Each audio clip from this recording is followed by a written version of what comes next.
हरितालिका तृतीयाचे व्रत शंकर पार्वतीला समर्पित आहे। सवाष्णी स्त्रीने पतीच्या दीर्घायुष्यासाठी, कुटुंबाची प्रगती आणि समृद्धीसाठी हे व्रत करायचे असते। तसेच कुमारिकांनी आपल्याला चांगला आणि योग्य वर मिळावा म्हणून सुद्धा या दिवशी उपवास करून हे व्रत करायचे असते।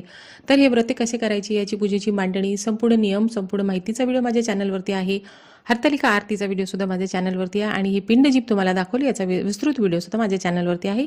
इथे मी तुम्हाला थोडक्यात सांगते की आपल्याला वाळूची पिंड बनवायची आहे। ज्यांच्याकडे प्रतिमा आणून पूजा करण्याची पद्धत आहे त्यांनी तशी करावी आणि ज्यांच्या घरामध्ये वाळूची पिंड बनवण्याची पद्धत आहे त्यांनी वाळू आणून त्याला स्वच्छ धुवून वरती जे जाडजाड खडे असते ते काढून घ्या आणि बारीक वाळू धुवून पाण्यातून काढून अगदी थोडेसे त्याच्यातलं पाणी निथळून घ्या आणि छान अशा पद्धतीने अगदी 2-3 मुठभर वाळू घेऊन सुद्धा तुम्ही अशी व्यवस्थित आकार देऊन अशी पिंड तयार करायची आणि त्याच्यावरती पांढरी फुले, चंदन, भस्म, बेलपत्र आणि महादेवाच्या सर्व आवडीच्या वस्तू आपल्याला व्हायच्या आणि छान पूजा करायची। व्हिडिओतली माहिती आवडली तर सबस्क्राईब करा।